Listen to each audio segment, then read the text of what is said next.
High স্কুলে যখন ঘুরতাম ওটার কথা মনে হইতেছে না? হাই স্কুলে যখন রিক্সা দিয়ে ঘুরতাম তোমার সাথে আগে বাংলাদেশে সরি ময়মনসিংহে আসার পরে আমি অলরেডি কাচ্চি মশাইয়ের কাচ্চি 2বার খেয়ে ফেলছি। আপনারা যারা ময়মনসিংহের লোক আছেন কাচ্চি মশাইয়ের কাচ্চি খাবেন, এটার মতো মজার কাচ্চি আমার হচ্ছে মনে হয় খুব একটা এই শহরে নাই। ঢাকার খবর জানি না, আমি ময়মনসিংহের মানুষ, ময়মনসিংহের আলাপই করতেছি। আমি যে দোকানটাতে আসছি এটা হচ্ছে আম্মুর খুব পছন্দের একটা জায়গা। আম্মু হচ্ছে এখান থেকে কেনাকাটা করতে খুব পছন্দ করে। এই দোকানের নাম হচ্ছে নোহা ফ্যাশন গ্যালারি। বুঝতে পারেন খুবই সুন্দর সুন্দর জিনিস পাওয়া যায় এই মফিজে।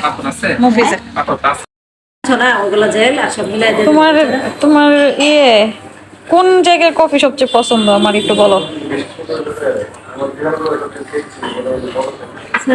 মোটামুটি ভালোই আছে। তারপরে হ্যাঁ আমি আর বিদেশে যেসব কফি খাইছি একটু ভালো লাগে নাই। বাংলাদেশের হচ্ছে রেস্টুরেন্টে যে কফি সেটা অনেক মজার বিদেশের থেকে। চাই রাতের বেলা ভাতের আলাপ করো না, আমি অলরেডি হচ্ছে আল্লাহ তুমি রোবটের মতো কি বলছি বুঝছো? রাতের বেলা ভাতের আলাপ করো না, তোমাকেও বলতেছি আম্মু, নানু তোমাকেও বলতেছি।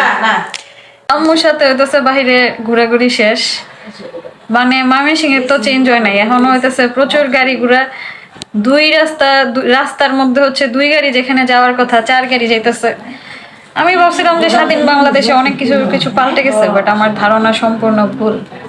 আজকে একটু আমার দিনটা একটু অফ ছিল, কারণ হচ্ছে একদিন অনেক বেশি ঘুরতেছি আর দিন একটু রেস্ট নিচ্ছি, কারণ সামনে অনেক ঘোরাফেরা আল্লাহ যদি বাঁচায়, এই জন্য একটু এনার্জি সঞ্চয় করছি। কিন্তু আমার হইতেছে পিএইচডি অ্যাপ্লিকেশন বা আমার হচ্ছে পেপার যে লেখা ওইটা নিয়ে একটু না বসলেই আমার হবে না, কারণ আপনারা খুব ভালো করে জানেন যে আমি হচ্ছে পড়ালেখার পাগল। আজকে এই পর্যন্তই, আবার নতুন ব্লগে সবাইকে নিয়ে আবার দেখা হবে। ধন্যবাদ।